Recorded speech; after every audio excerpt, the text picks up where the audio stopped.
Muito bem, vamos falar então de dupla Grenal aí para começar o programa. O Inter, que jogo maluco no Beira-Rio, gente, na tarde deste domingo. O Inter, aos 6 minutos, já tinha um jogador expulso, logo em seguida já saiu perdendo, teve gol anulado do adversário. Nossa, teve 20 minutos de acréscimo, VAR de tudo que é jeito. Que jogo maluco, 7 gols, 4-3 pro Coxa vice-lanterna. O que dá para falar desse jogo aí, meu amigo? Constrangedor, né? Constrangedor, acho que foi vexatório. Vexatório? Vexatório. É. Tomar 4 do Lanterna, eu não me lembro a última vez, do vice-lanterna, não me lembro a última vez que o Coritiba fez 4 gols. Mas não dá para perder pro Lanterna. Não dá. Mas, cara, são 11. Nesse momento aqui, mas são 11 contra 11, meu goleiro. Hoje foi 11 contra 10, inclusive. Não dá, mas nem assim. 11 contra 10. Não dá muita fragilidade, com todo o respeito ao Coxa. Inclusive o Sadi defendeu a camisa do Coritiba, eu também defendi. Com certeza o Sadi mais tempo, tem mais representatividade lá no Alto da Glória. Então você torceu pro Curitiba hoje? Não vai me torcer para time de fora do Rio Grande do Sul. Não, né? eu fui prestigiar o jogo e analisar, né? Então o Inter muito abaixo. As escolhas do Cudê, aí sim passa pela escalação, pelas substituições, a maneira que o Cudê vê o jogo, às vezes me preocupa.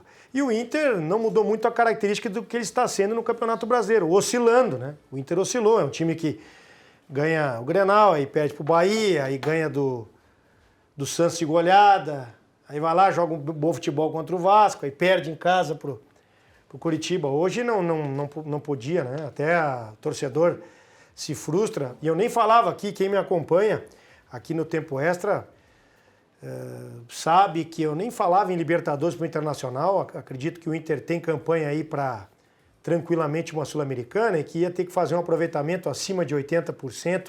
Para chegar na Libertadores, então eu não contava uma vaga na Libertadores. Agora, não esmurecer o torcedor... Não perder a vaga para o Curitiba. Não perder num jogo como hoje. Uhum. Num jogo em que o Internacional normalmente poderia até golear o jogo, golear o adversário, mas aí começou o jogo completamente desfocado, desconcentrado, dispersivo, preguiçoso, a bola longa entre os zagueiros do Inter, naquela assim, eu estava falando até com o Sadi antes, não, pode deixar que eu vou chega atrasado, vai expulso. E aí o jogo muda de característica, né? Já entra mal escalado, com Depena. O Inter não tem profundidade, não tem velocidade sem o Wanderson e o Pedro Henrique. Para abrir latas, abrir sistema defensivo, Curitiba veio fechadinho. Um jogador de extrema, de velocidade, do drible. Não é com o Depena. Não é com o Depena, né?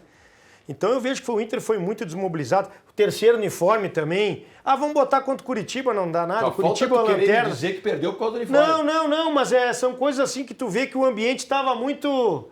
Eu vi o Inter disperso. Aí depois quis correr atrás do resultado. Aí já tá. Aí se aplicou, não faltou vontade, não faltou empenho, correu. Mas no início do jogo, né, o Inter sonolento, o Rocher muito abaixo, né, o Vitão... Vários jogadores aí, mais uma vez, não pode ter 6, 7 para fazer uma. O Valência. O Inter mal escalado, depois... Errou o pênalti, né? Errou. Fez o Inter gol, perdendo, o Sadi... Eu vou dar bastante tempo pro Sadi também falar, mas antes eu vou perguntar, Sadi, o zagueiro vai expulso, Sadi? Não sei, hoje pode ter mudado um pouco, porque o Diniz tem essa mania não. É uma característica de colocar um volante para zagueiro, mas para melhorar o passe, mas quando tem 11 contra 11. Quem é Diniz? Diniz é o treinador da Seleção Brasileira do Fluminense que eliminou o Internacional. Até o Inter jogou mais. Mas... Tu é dinizista, né? Não sou, tu sabe que eu não sou. Então tu bota um volante para sair jogando, quando tu tem um jogador a mais, ou quando tá 11 contra 11, tu quer uma qualidade no passe. Agora, quando tu tá com um jogador a menos, foi expulso o zagueiro, Sadi, tu vai tirar o teu volante de contenção, que é o Johnny, puxa para a defesa, deixa o meio-campo praticamente com Depena, Alan Patrick e Arangue sem pegada e bota o volante para zagueiro. Aí quando toma o gol, aí tu troca. Aí tu bota o zagueiro no lugar do Depena. Então hoje o Inter conduziu muito mal o jogo. Tanto o Cudê como os atletas, porque foi uma derrota pro Curitiba nessa situação, vice-lanterna e jogando mal na competição, o Curitiba. Vinha de quantas derrotas, Sadi? 3 seguidas. Então continua aí, por gentileza. Não, é que nessa movimentação ele abriu o meio, deixou... O que a gente faz? Bota o zagueiro e abre o lado, né? tiraria o Depena, como ele fez logo depois, e aí deixa o lado pro adversário, e não o meio, né? Com o Johnny descendo, ficou o buraco mais no meio. E o Inter, eu tô gostando muito do Inter, assim, tu vê a Libertadores do Internacional, o que aconteceu, deveria ter chego, poderia ter ganho a Libertadores. Sim. E agora conseguiu ganhar o Grenal, deu uma saraivada no Grêmio, meteu o segue no Santos e consegue, por seus defeitos, entrar em crise. Errou muito hoje. O jogo bom de vencer, ele acabou errando. O adversário do Inter é ele mesmo, eu não consigo entender. Eu não sei explicar, porque eu acho que o Inter tem muitas coisas boas.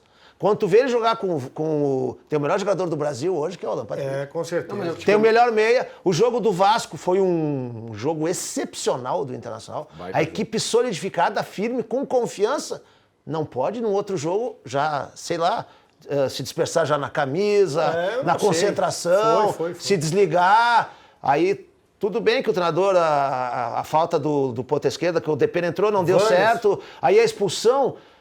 Tudo que não podia acontecer, aconteceu. Foi uma expulsão com um jogador a menos, tendo que ganhar o jogo. Aí ele se desconcertou, se desarrumou. O Cudê demorou para arrumar o Inter novamente, acho que ia ter feito essa alteração logo de cara. Tentou uma coisa que deu errado, o Curitiba aproveitou várias oportunidades. O Inter se jogou 2 toques, se dispersou muito. E aí deu muitas oportunidades a Curitiba. E na sua qualidade maior, conseguiu sempre estar procurando o jogo. Mas quando conseguia, fazia um pênalti... sem sentido, uma jogada infantil, aí o Rocher perdeu uma bola, 2 pênaltis em sequência, aí não tem que aguente, né? Agora, aí acaba pagando pelos próprios erros. O principal culpado dessa derrota, sem sombra de dúvida, é o Cudê, Rafael.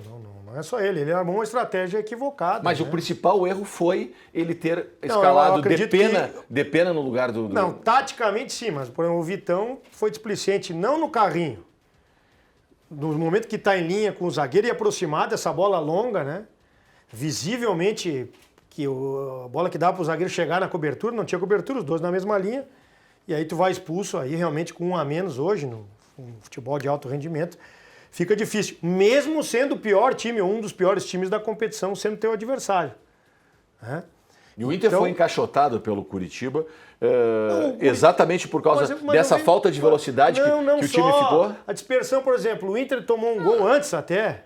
O Rocher estava com a bola no pé, acabou entregando, aí deu um bate-rebate, o cara foi no lado, cruzou, gol, o Bandeirinha já tinha salvado o Inter naquela ali.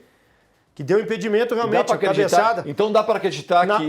nas questões individuais e nas escolhas do Cudê. Nas substituições do Cudê e na opção. Uma tarde que deu tudo errado. Uma tarde que deu tudo errado. Com 10 contra 11, jogando em casa, precisando vencer, tem que ter uma superação técnica e física.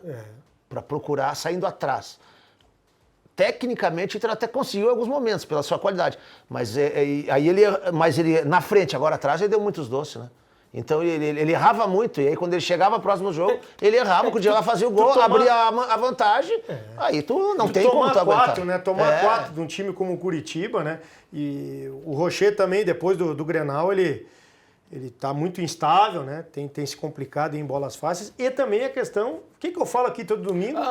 Bola aérea do Rafael. Impressionante. O Rafael fala tanto dessa bola. Impressionante. Eu fico impressionante com isso. Eu fico impressionante. O Caxias eliminou o Inter numa bola aérea. O América eliminou o Inter numa bola aérea. O Fluminense fez o gol no Maracanã com um jogador a menos numa bola aérea. Agora... O Vasco na bola aérea. Eu falo, 80% das bolas, 80, 85, elas na defesa do Internacional, elas entram. Não no gol. Às vezes vai no gol. Mas os adversários ganham na questão de imposição de bola aérea 80, 85%. Ou ela sobra para o outro fazer o gol, ou ela dá na trave, ou passa perto, ou o goleiro faz um milagre. E hoje, o jogador do Curitiba cumprimentou na rede. Na quinta-feira, o jogador do Vasco cumprimentou na rede. E assim vai. Não pode o Internacional, um time do tamanho do Inter com zagueiros experientes, e não só o sistema defensivo, né, Sadi? Porque bola aérea muitas vezes é num cruzamento, tem todo um posicionamento defensivo para fazer o bloqueio. Isso tem que ser corrigido no Internacional. Eu vejo pouca gente falar. É uma situação que o Inter pena todo o jogo. Então era que hoje ficou um pouquinho mais agravante essa situação do Inter, e a gente fala um pouquinho mais efusivamente, porque não era para o Curitiba. Não seria para o Curitiba que o Internacional ia deixar as suas pequenas chances mínimas de chegar numa mais Libertadores. esperança ao torcedor. Claro! Né? E tu vai Emplacava alimentar... 4 vitórias. Isso. 4 vitórias depois do fracasso, entre aspas, da E Libertadores. tu tem o América ainda, tu poderia encaixar mais uma, É, 4 né? com o América, são 4 com o América, vitórias. 4 vitórias. Então hoje realmente foi uma tarde não no Beira-Rio e que tiveram que se superar. Méritos pro Curitiba que acreditou, mas para perder pro Curitiba também é méritos do Coxa e o Inter também entrou muito devagar. E é de se lamentar que o Internacional consegue se botar em crise no seu torcedor dentro de casa. Pois é, vencendo o Grenal, fazendo goleada e agora... Ficou que nós estamos falando do vice-lanterna, né? Perdeu um pouco de emoção pro Inter, eu acho, porque ele tem um time para chegar à Sul-Americana tranquilo. Mas ele tinha... E a Libertadores ano que vem, né? Com todo esse poder... que o Inter tem. Tinha potencial tem pra que chegar. ver jogar com o Vasco, ver jogar com o Santos, ver jogar Libertadores, porque o Inter claudicou no Campeonato Nacional, porque ele abdicou do seu time titular naquele momento ali. Mas na Libertadores, o Inter tava com... Eu tenho assim, infelizmente, o torcedor colorado. Na minha opinião, é lógico, gente, o futebol é uma surpresa sempre. Ele tinha uma chance gigante de ser campeão da Libertadores contra o Boca. Contra o Boca ou o River? Contra o Boca. No Maracanã, eu acho que ele tinha grandes, jogando aquele futebol que ele apresentou com o Vasco, com o Santos, com o Grêmio. Ele é um time muito encorpado. Aí agora ele tem que jogar ali para conseguir uma Sul-Americana. Será que consegue a Sul-Americana? Rafa, eu não trabalhava com essa questão de Libertadores porque eu acreditava, eu sempre dizia que 80, 85% de aproveitamento mas tem que se preocupar mais difícil. com a Sul-Americana ou ajeitar o time? Não, o Inter vai não, para classificar para uma Sul-Americana, né? Vai É fim de temporada, não tem que ajeitar, tem que jogar, pegar a vaga. Tem que ajeitar o time para ganhar a Sul-Americana. Não, sim. Aí esse time virar que o elenco do Inter tem qualidade, não é nem para estar nessa posição, era para estar mais, mas com a Libertadores, né, não conseguiu dividir as atenções, não conseguiu ter poder, né, nas duas competições, deixou o brasileiro de lado, perdeu muito tempo. Não, e a chegada do Arangues, do Rocher e do Ener Valencia incorporou muito o Inter. Sim. Com o rendimento do Alan Patrick, os jogadores... A equipe do uma hora para outra, na minha opinião, ficou um time muito forte. Entendeu? De igual para igual com os melhores do Brasil. Mas agora está jogado aqui, praticamente... É só a Sul-Americana mesmo. Não tem todo o brilhantismo que merece, na minha opinião. Por mais que não chegasse numa Libertadores, que eu tinha esse meu pensamento, não era trabalhar com Libertadores, mas não seria nesse jogo para o Curitiba a grande queda. Poderia ser para um Fluminense, porque o Inter tem Fluminense, tem Palmeiras, tem Botafogo, mas não já no primeiro contra o Curitiba. Na balança, quando o Grêmio perdia para o Flamengo e o Internacional ia chegando, parecia que a dupla podia disputar uma vaga deles mesmos. E o Grêmio entrando em crise e o Inter subindo em produção.